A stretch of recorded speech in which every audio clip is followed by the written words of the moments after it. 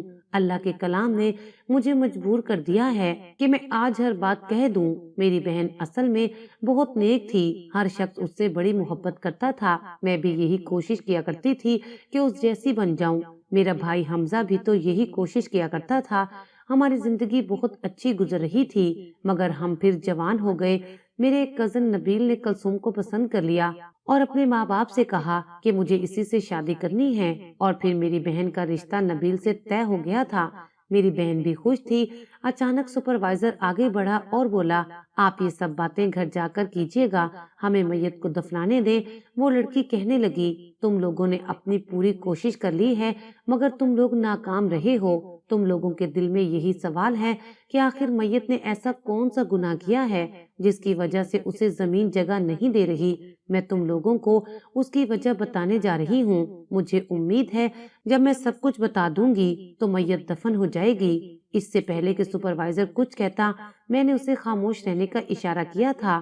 وہ لڑکی ایک بار پھر سے بولنے لگی تھی۔ وہ بولی، میرے چچا زاد کزن نبیل کو میری بہن بہت اچھی لگی تھی۔ نبیل چونکہ ایک اچھا لڑکا تھا، اسی لیے رشتہ بھی قبول کر لیا گیا۔ نبیل بہت خوش تھا، مگر ان دنوں میں نے اپنی بہن کو بھی بڑا مطمئن پایا تھا۔ وہ ہواؤں میں اڑتی تھی۔ میں نے اس سے پوچھا کہ تم اتنی خوش کیوں ہو؟ تو وہ کہنے لگی کہ مجھے نبیل پسند تھا، اللہ نے میرا رشتہ اس کے ساتھ طے کر دیا۔ اب میں خوش نہ ہوں تو اور کیا کروں؟ یوں ہی دن گزرتے گئے۔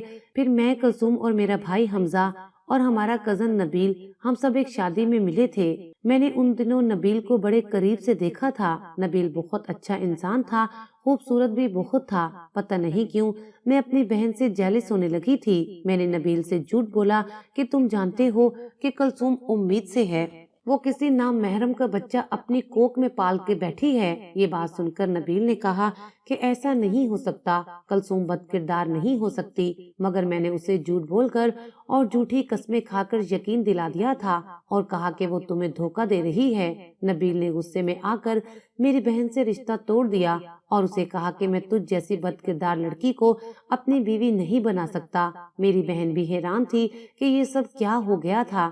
کل ہم سب شادی سے واپس اسلام آباد جا رہے تھے۔ نبیل بہت پریشان تھا اور اسی پریشانی میں نبیل سے گاڑی کا ایکسیڈنٹ ہو گیا۔ اسی حادثے میں میری بہن کا انتقال ہو گیا اور ہم سب زخمی ہو گئے۔ اب حقیقت یہ ہے کہ مجھے نبیل سے محبت ہو گئی تھی، اس لیے میں نے اپنی خوشی کے لیے اپنی بہن پر بد کرداری کا الزام لگا دیا تھا۔ میری بہن میں کوئی برائی نہیں ہے، یہ جنتی روح ہے۔ وہ بہت ہی پاک باز لڑکی تھی، یقیناً وہ جنت میں ہی ہوگی۔ یہ سب باتیں سن کر نبیل نامی لڑکا آگے بڑھا تھا۔ اس نے لڑکی کے منہ پر تھپڑ مار دیا تھا۔ لڑکی رو رہی تھی۔ نبیل کہنے لگا، میں کبھی بھی تمہیں معاف نہیں کروں گا۔ تب سپروائزر کہنے لگا، میت کی بے گناہی سب کے سامنے آ گئی ہے، اب تم قبر کھودنے کی کوشش کرو۔ میں نے قبر کھودی تو بڑی آسانی سے قبر کھد گئی تھی۔ میں نے اللہ تعالیٰ کا شکر ادا کیا تھا۔ یہ واقعہ اللہ اور اس کے بندے کی محبت کی جیتی جاگتی مثال ہے۔ اللہ نے اپنی نیک بندی پر الزام لگانے والی لڑکی کو سب کے سامنے بے پردہ کر دیا تھا۔ ہم نے اس لڑکی کو قبر میں اتار دیا تھا۔ تدفین کے بعد ہمیں اچانک سے قبر کے اندر سے بہت خوبصورت خوشبو آنے لگی تھی۔ اس تدفین کو آج 10 سال بیت گئے تھے، لیکن ابھی تک اس قبر سے خوشبو آ رہی ہے۔ مجھے علم نہیں ہے کہ اپنی بہن کو بدنام کرنے والی لڑکی کا کیا انجام ہوا ہوگا، کیونکہ اس کے بعد وہ وہاں سے چلے گئے تھے، اور مجھے یقین ہے کہ اس لڑکی کو اپنے کیے کی سزا ضرور ملی ہوگی۔